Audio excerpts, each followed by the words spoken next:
Bismillahirrahmanirrahim. Alhamdulillahi rabbil alamin. Wassalatu wassalamu ala Rasulillahil karim wa ala alihi wa sahbihi ajma'in. Wa ba'd.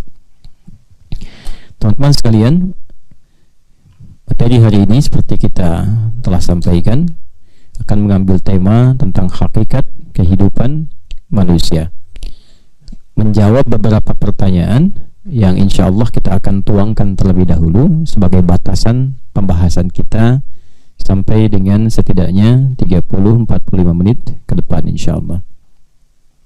Baik, yang pertama pertanyaannya adalah, siapakah kita? Ya, ada yang tahu kita siapa? Hah? Udah tahu belum siapa?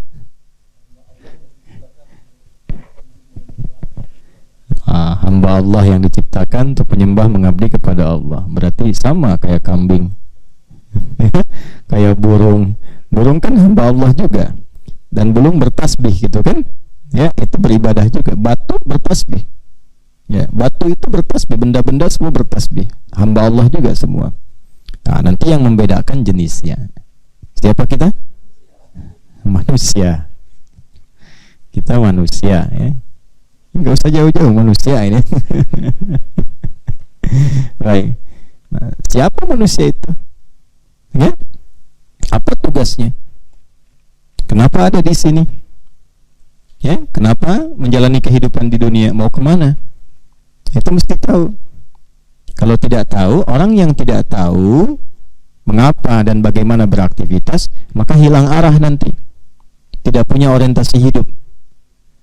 Antum kalau tidak tahu apa yang harus dilakukan, tiap hari kan cuman keluyuran aja, gak jelas apa yang mau dikerjakan, ya kan? Nah, untuk itu satu-satunya kitab di muka bumi yang menjawab tuntas tentang hal ini itu hanya Al-Quran.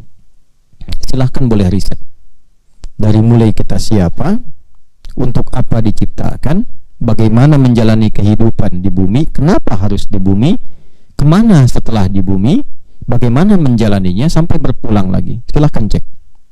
Kita akan temukan itu semua di Al-Quran. Detil penjelasannya nanti dalam penjelasan Nabi Muhammad SAW. Nah, hukum mengatakan yang mampu memberikan penjelasan secara total menyeluruh itu pasti yang memilikinya, pasti penciptanya. Pembuat handphone pasti akan bisa menerangkan detil handphone dengan sempurna. Jelas ya? Bisa nggak yang bikin motor nerangkan handphone? Bisa nggak? Hah? Tidak bisa. Pakarnya bukan di situ. Hanya yang tahu handphone yang bisa menerangkan handphone. Yang buat motor bisa menerangkan tentang motor. Nah, logika ini kita gunakan lagi. Hanya yang menciptakan manusia, yang mengatur kehidupan, yang tahu tentang kehidupan manusia. Jadi kalau tahu bisa dijelaskan, bisa disampaikan. Kalau tak tahu nggak bisa disampaikan. Ini menunjukkan kebenaran risalah Islam dan kebenaran Al-Quran sebagai firman Allah Subhanahu wa Ta'ala. Baik, jadi berbahagialah kita diberikan taufik menjadi seorang Muslim, beriman kepada Allah dan Rasulnya, dan memiliki kitab Al-Quran. Karena dengan pembuktian pertama ini secara logika, hanya Al-Quran yang menerangkan tentang jalan kehidupan ini menunjukkan isi Al-Quran itu bukan buatan manusia. Karena manusia nggak tahu tentang manusia. Ya? Motor tahu nggak tentang motor? Tidak, yang buat motor yang menerangkan tentang motor. Ya, yang tahu tentang kita itu pencipta kita. Nah, bagaimana pencipta menerangkan tentang kita? Lewat firman di Al-Quran. Ini menunjukkan kebenaran Al-Quran, kebenaran Islam. Ini setidaknya yang kita yakini sebagai seorang Muslim. Nah, nanti untuk menguatkan keyakinan itu ada banyak ilmu. Di antaranya nanti ilmu perbandingan misalnya. Boleh sesekali kalau sudah kuat, sudah tahu, boleh membandingkan supaya meyakinkan pada diri kita. Lihat ma'inna qalbi. Jelas ya? Baik. Yuk kita kembali ke sini. Ini pertanyaannya ya. Pertanyaan pertama, siapa kita? Yang kedua, untuk apa diciptakan? Misi hidupnya.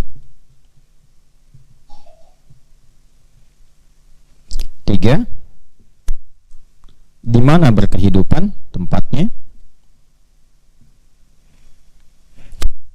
apa, di mana, siapa, apa, di mana. Sudah? Kemana ia akan berlabuh? Ya. Ini nanti tempat untuk berkehidupannya, membawa misi ini, apakah sementara atau selamanya di situ? Ya kan? Kalau sementara, kemana setelah itu? Baik. Dan yang terakhir, bagaimana evaluasi misi yang diemban dalam hidup itu? Karena setiap misi kan pasti akan dievaluasi kan? Pekerjaan itu akan dinilai kan? Ya kan?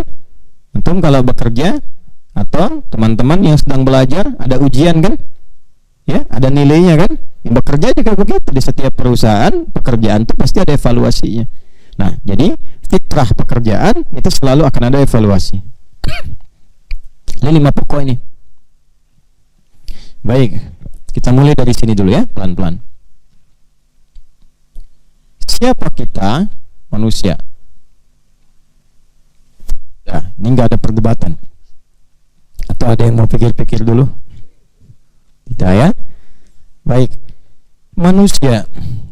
Kalau manusia berarti secara genealogi, ya, genealogi itu nasab, jalurnya ke atasnya, ya, nyambungnya ke siapa?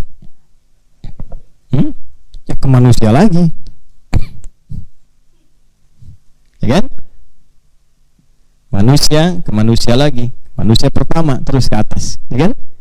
Jadi kalau kita ditelusuri terus ke atas itu akan nanti akan tersambung kepada manusia pertama, ya, kakek moyang kita, nenek moyang kita. Baik, siapa manusia pertama yang diciptakan? Adam alaihissalam. Tahu dari mana? Mesti ada dalil. Dalil terkuat itu kan firman Allah, ya kan? Ya kan? Nggak bisa dibandingkan dengan manusia. Laisa kamitslihi syai'. Jadi semua yang Allah sampaikan pasti valid, pasti otentik. Ya, itu referensi paling utama itu. Baik, dari mana taunya manusia pertama itu? Adam yang diciptakan. Baik, yang pertama penciptaannya ada di Quran surah ke-15 ayat 28. Namanya disebutkan Adam di Quran surah kedua ayat 31. Ini. Jadi Adam nanti diciptakan setelah jin. Urutannya malaikat, jin, baru manusia. Oke, urutannya pertama apa? Malaikat, kedua apa? Jin, ketiga manusia. Karena itu nanti di surah Al-Hijr surah 15 ayat 27 jin disebutkan dulu. Wal janna khalaqnahu min qablu min naris samum. Jin diciptakan sebelum manusia. Bahan dasarnya api yang bergolak. Baik. Di ayat 28-nya itu langsung ke manusia. Wa idz qala rabbuka lil malaikati inni khaliqun bashara min salsalin min hama'im masnun. Maka disebut dengan bashar. Berapa kali bashar disebutkan dalam Al-Quran? Nah, bashar disebutkan 35 kali dalam Al-Quran. Nanti bentuk dualnya musananya sekali, basyaraini sekali saja, bashar 35 kali. Bashar ini untuk menunjukkan karakter bahan yang beda dengan jin. Jadi kalau malaikat dari cahaya, jin dari api, nah, manusia itu bashar dari apa? Nah, dari pati tanah. Ya, min salsali min hamaim masnun. Makanya bashar itu menunjuk kepada keadaan fisikalnya, kulit yang halus, ya, tipis, tampak, terang, itu bashar. Makanya beda dengan binatang. Ya, jadi makhluk halus itu antum. Ya, karena halus. Ya, kalau nggak percaya keragunan tuh, coba dicek, bandingkan satu-satu. Absen, cek. Gak ada yang paling indah selain manusia. Ya. Lalu diberi nama dengan apa? Adam, manusia pertamanya. Al-Baqarah ayat 31. Wa 'allama Adamal asma'a kullaha. Jadi kita temukan bapak kita namanya siapa? Kayak moyang kita? Adam. Nah, ini dulu ya. Nah, jadi nggak usah aneh-aneh. Kalau kata pencipta kita manusia dari manusia, jadi jangan dikarang manusia dari monyet. Jelas ya? Atau dari unsur yang lain. Jadi cukupkan pada keterangan ini, berbahagialah. Mungkin nggak Adam punya keturunan sendiri? Tidak, mesti ada pasangan, ya. Jadi nanti sifat penciptaan manusia itu ada 4. Sifat penciptaan manusia ada berapa? Ada 4. 1, tidak ada perempuan, langsung laki-laki. Jelas ya? Nggak ada ibu, nggak ada bapak, langsung jadi. Itu Adam. Yang kedua, ada laki-laki, nggak ada perempuannya. Itulah Hawa. Hawa diambil dari bagian rusuknya Adam alaihissalam. Maka jadilah Hawa. Dari mana dalilnya? Quran surah keempat ayat 1. Ya ayyuhan nasu taqu rabbakumul ladzi khalaqakum min nafsin wahidah. Adam wa khalaqakum minha zaujaha. Haknya dari nafasnya Adam. Jelas ya? Baik. Yang ketiga apa? Kalau 1 kan nggak ada ibu, nggak ada ayah. Yang kedua ada laki-laki, nggak ada perempuannya. Ketiga ada perempuannya, nggak ada laki-lakinya. Maryam kan ada perempuannya kan? Laki-lakinya ada nggak? Nggak ada. Ya, dan bahasa Qurannya walam yamsasni bashar, nggak pernah disentuh laki-laki manapun. Jadi bukan lahir tanpa bapak. Kalau itu banyak ya. Lahir, mengandung, melahirkan, tak pernah disentuh laki-laki manapun. Jadi nggak ada laki-lakinya. Kalau tadi nggak ada perempuannya, sekarang nggak ada laki-lakinya, Maryam. Nah, kita yang keempat nih, ini paling banyak kita. Ada laki-lakinya, ada perempuannya. Jadi kalau Allah mau, dibikin semua kemungkinan jadi. Jadi jangan sampai kita menilai berlebihan. Wah, ini saya melihat ini agak berbeda. Maka sebagian orang menuhankan misalnya Nabi Isa alaihissalam. Karena kenapa? Karena beda proses lahirnya. Kok bisa lahir tanpa adanya laki-laki? Gak ada bapak, cuma dari ibu saja. Maka Allah turunkan yang lebih hebat. Gak ada ibu, gak ada bapak, Adam alaihissalam. Ya, ada yang ada laki-laki, gak ada perempuan, Hawa alaihissalam. Ada yang dengan laki-laki, dengan perempuan, ya kita.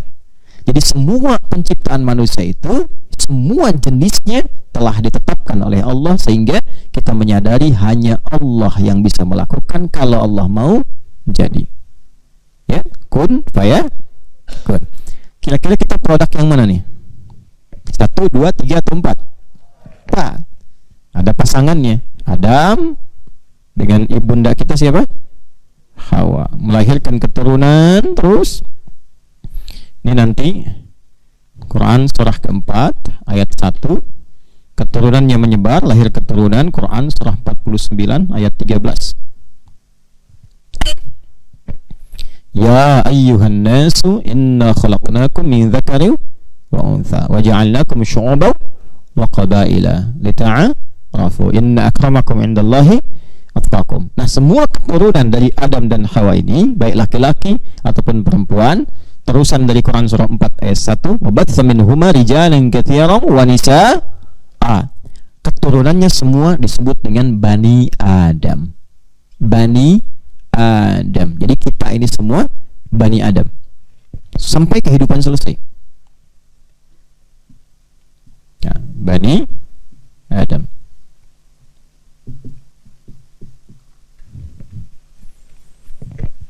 Nah, jadi antum keturunan Nabi itu. Nabi siapa? Adam. Ya. Nanti kalau mau dirinci macam-macam. Ada yang keturunan Nabi Muhammad SAW, ya, Masya Allah. Ada yang keturunan Nabi Isa, Nabi Musa dan sebagainya. Tapi semua keturunan Nabi siapa? Adam alaihissalam. Jadi kembali ke sini. Siapa kita? Kita adalah manusia. Secara genealogi kita manusia itu berasal dari Adam alaihissalam dan ibunda kita Hawa alaihissalam. Karena itu kita disebut siapa? Bani Adam. Nah, ini penting dulu saya kotaki Bani Adam ini, karena nanti ada petunjuk dalam Al-Quran ketika disebut dengan nama tertentu. Al-Quran itu nggak pernah menyebutkan nama kecuali pasti ada hikmah di dalamnya. Jelas ya? Bani Adam disebutkan 7 kali dalam Al-Quran. Ya, siapa yang bisa menyebutkan di surat apa saja? Bani Adam 7 kali. 5 disebut dengan ya Bani Adam, 2 disebut dengan Bani Adam tanpa ya. 7 ini 5-nya ada di surah Al-A'raf ayat 26,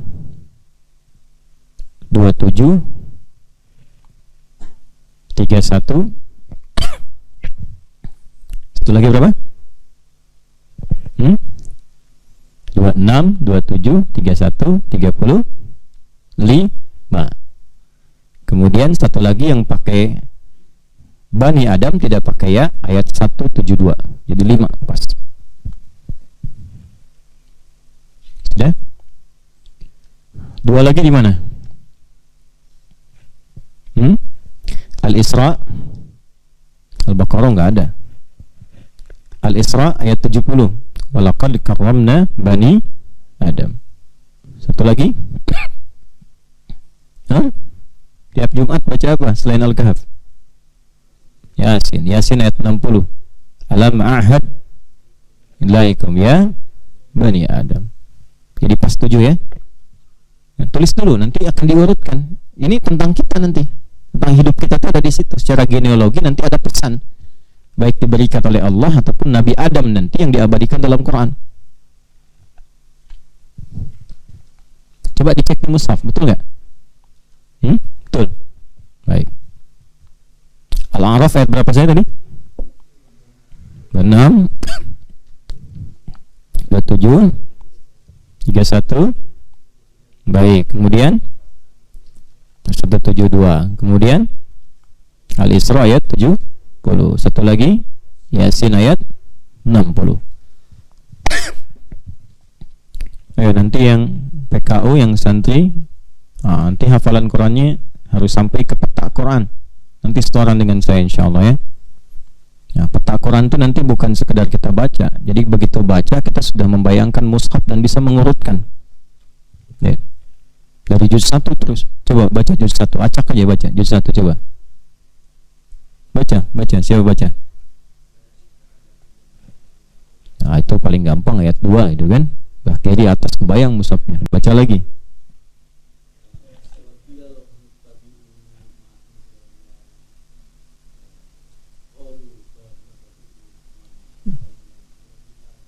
Itu ayat itu juz 2. Walau kana abahu la yakuna syai'an wala yahtadun. Itu kan? Ayat berapa itu? Itu 70 paling kiri sebelah atas. Ayat 44 paling kanan pertengahan.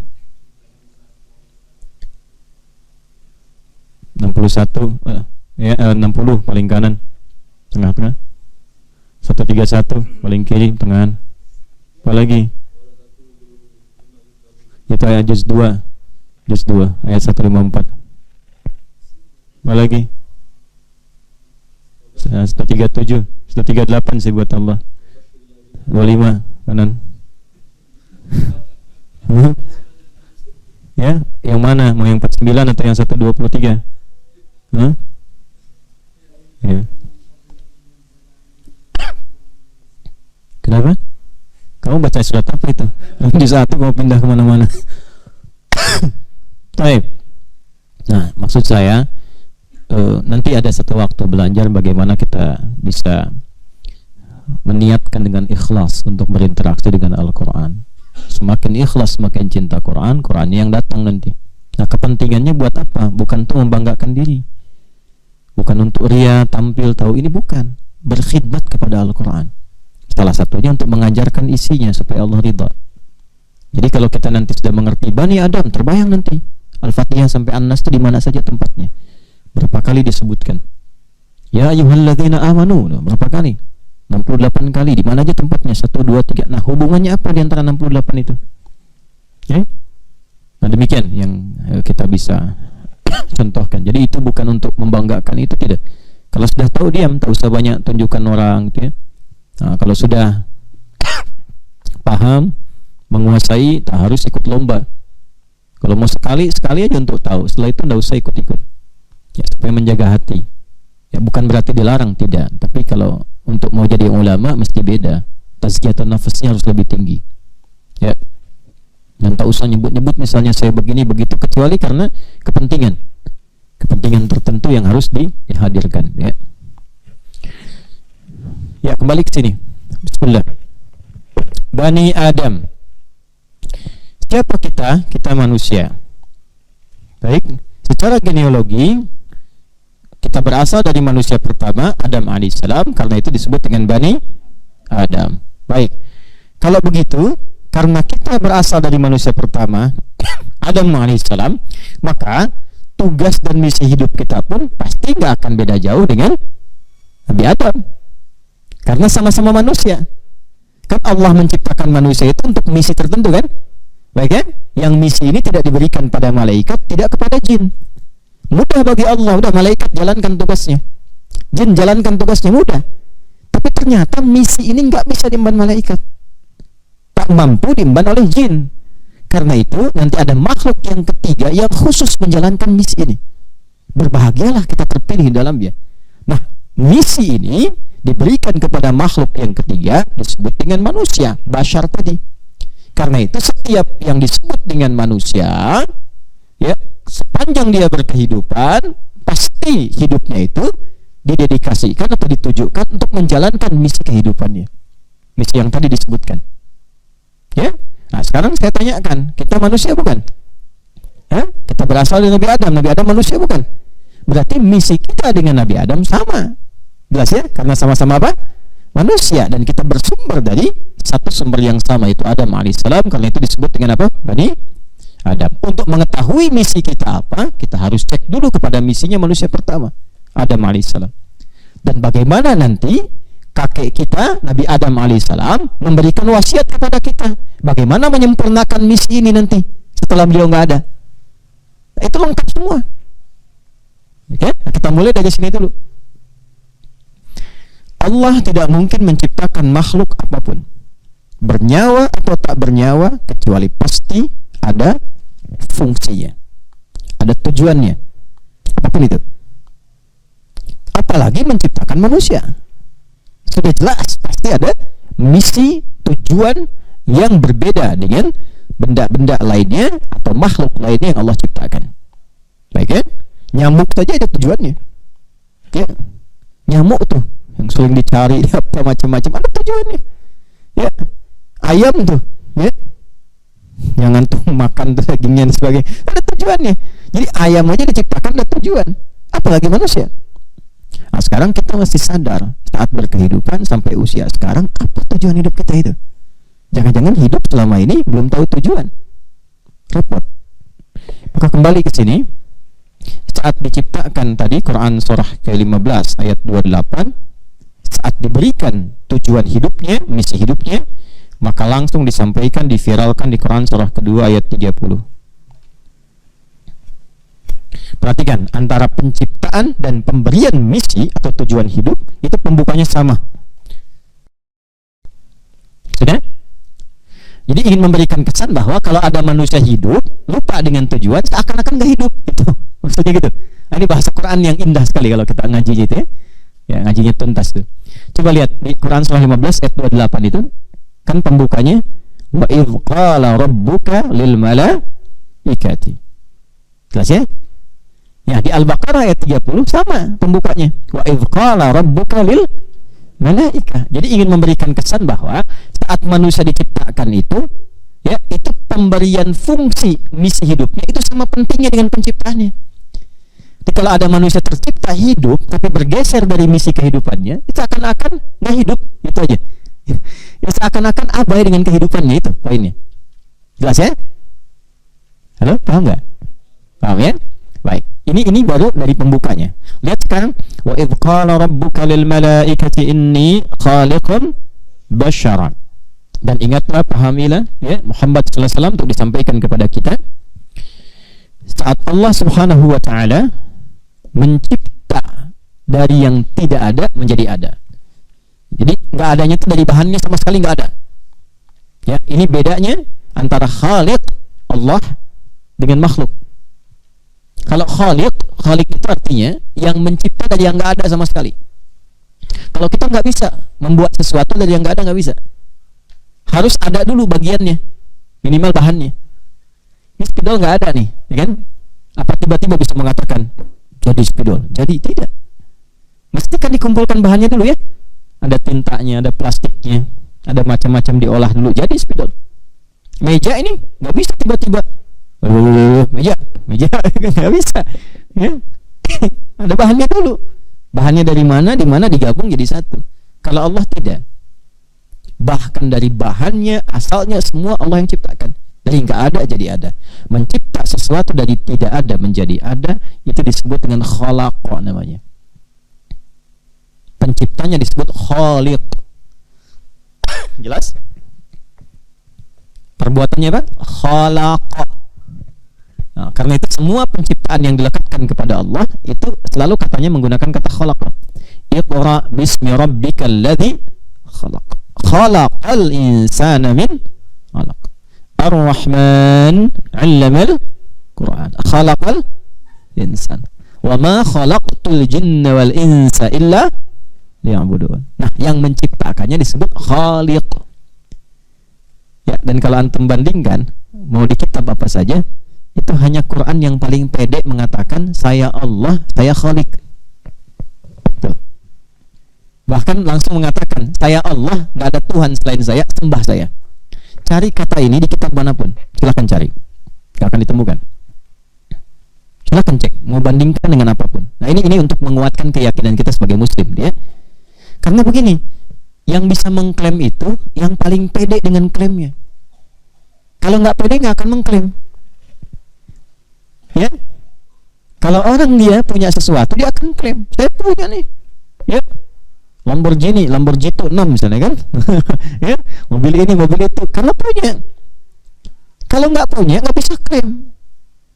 Ada yang bertugas jaga parkir misalnya kan, nggak bisa klaim dia. Kalau foto mungkin, tapi klaim nggak bisa, karena nggak memiliki.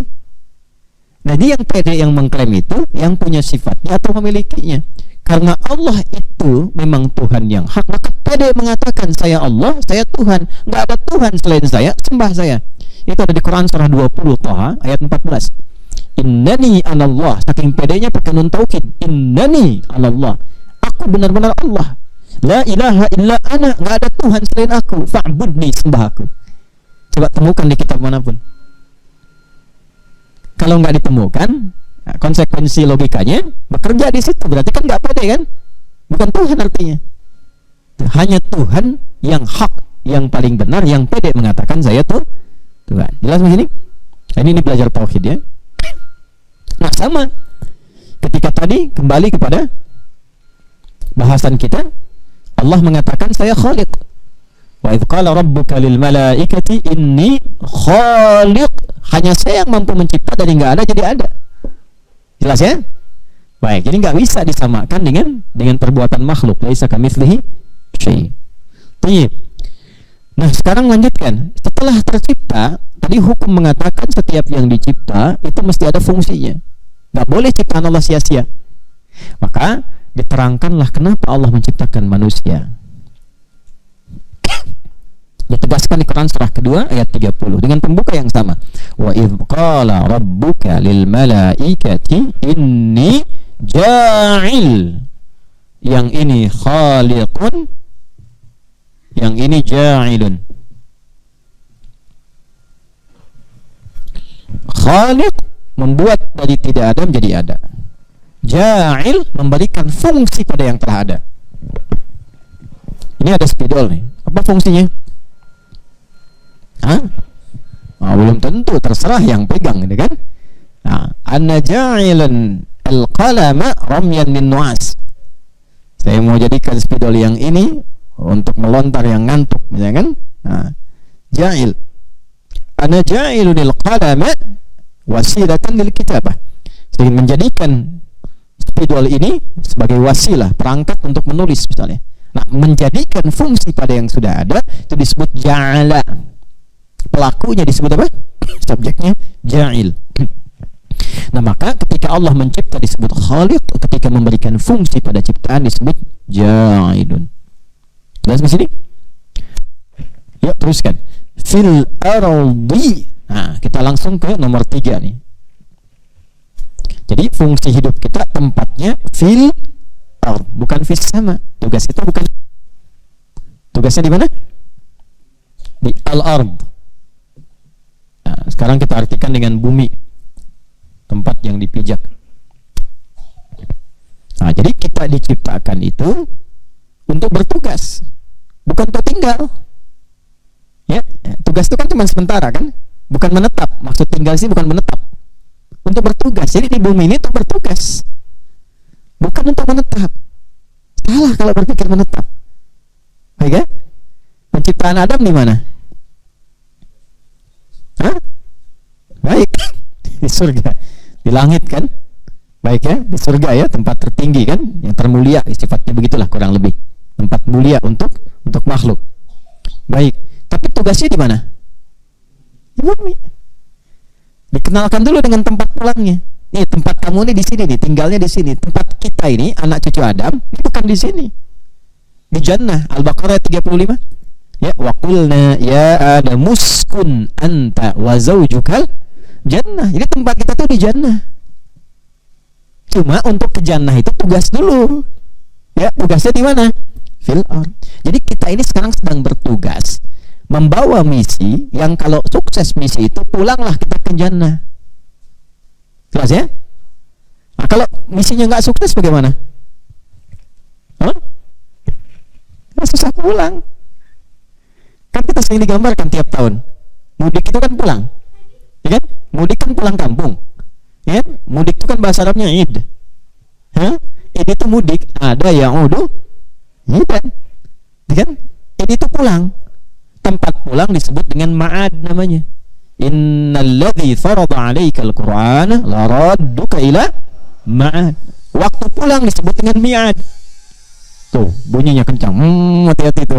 Kalau enggak repot tuh. Innallaha la yukhliful mi'ad. Idnya untuk pulangnya. Nah, apakah setiap yang pulang itu bisa pulang kalau nggak punya bekal? Tidak. Tuh. Pulang itu harusnya senang kan? Coba, antum nanti kalau selesai Idul Fitri, ini mudik ya, senang nggak? Senang nggak? Kenapa? Pulang. Pulang itu harusnya senang kan? Baik ya? Jadi kalau kita ini selesai puasa Idul Fitri, pulang ke kampung, senang nggak? Senang. Kenapa? Pulang. Jadi sebetulnya sifat pulang itu harusnya senang. Nanti antum setelah hidup pulang menuju Allah, senang nggak? Mau bilang senang takut sekarang dia. Ya nggak bilang nggak senang pulang juga. Ya tapi jadi senang itu kalau punya bekal. Coba lihat nanti saat mudik tuh, yang nggak punya bekal tuh bisa pulang nggak? Susah pulang. Nyangkutnya kan bukan di tempat pulang, ya di tempat lain kan. Nah, sama persis kita tiap tahun tuh ditunjukkan berkah di Indonesia itu ditunjukkan tentang miniasi kehidupan. Terus saat kita pulang. Jadi intinya tempat kita bukan di sini. Ini untuk membawa misi. Ya ini dunia ini atau bumi di sini tempat kita berpijak ini membawa misi. Tempatnya kita bukan di sini, di mana? Di Jannah. Kalau sukses membawa bekal pulang. Kalau tak sukses susah pulang nanti. Jangan-jangan tempatnya nanti nggak sama dengan tempat yang seharusnya kita pulang. Sama dengan sekarang pengen pulang nggak ada bekal. Numpang-numpang bis diturunin tengah jalan. Karena nggak ada tiketnya turun. Ya kan? Ya. Harap-harap pulang misalnya kemana? Ya ke Palembang, nyangkutnya di Tanah Abang. Ya. Baik, jadi kurang lebih demikian, sama saja. Saat pulang ke akhirat nanti harusnya ke surga, tiketnya nggak dapat, ya udah dikasih bekalnya, nggak dijalankan, digunakan pada yang tidak tepat, habis bekal, tiket malah disobek, ya nggak bisa naik, ya naik fasilitas untuk dapat tempat yang terbaik. Jadi yang saya gambarkan intinya adalah tempat kita membawa misi itu di mana sekarang? Al-ard yang kita sebut dengan bumi. Jadi di sini mesti sadar kita itu sedang membawa misi. Bukan untuk kehidupan yang abadi. Jangan salah menyimpulkan. Bukti paling gampangnya kan ditinggalkan. Ya, gitu kan? Nih, ini bumi, sifatnya disebut dengan dunia namanya. Ini sifatnya. Di dunia itu sifat. Ya, dari kata dana yaddu dunuwan wa dunyaan. Pertama, sesuatu yang bergerak cepat. Dana itu rendah cepat sekali. Kayaknya baru kemarin kesini kan? Ya, baru aja datang kayaknya. Ini sudah 2 hari. Baru kemarin kita puasa ya? Baru kemarin kan? Tapi sudah 22 hari nih. Nah, itulah dunia. Ya, kayak nyentong baru kemarin datang belajar tuh. Ternyata sudah berapa bulan? Nggak terasa. Itu cepat, sesuatu yang cepat. Jadi apa yang kita alami di sini, kalau kita nggak siapkan dengan baik, nggak sadar nanti udah lewat waktu. Yang kedua, dunia itu sesuatu yang punya sifat cepat merusak, nggak abadi sifatnya. Semua yang di dunia begitu. Nggak percaya silakan. Ya, antum ada pakaian nih, simpan, nggak usah dipakai, simpan aja terus di luar, terus lama-lama rusak. Itulah dunia. Jadi dunia itu makanya disebut fana, sesuatu yang rusak, nggak ada yang abadi. Nah, sifat kita hidup di bumi pun di al-ardun itu sifatnya dunia, karena nggak akan abadi, pasti ditinggalkan. Makanya semua sifat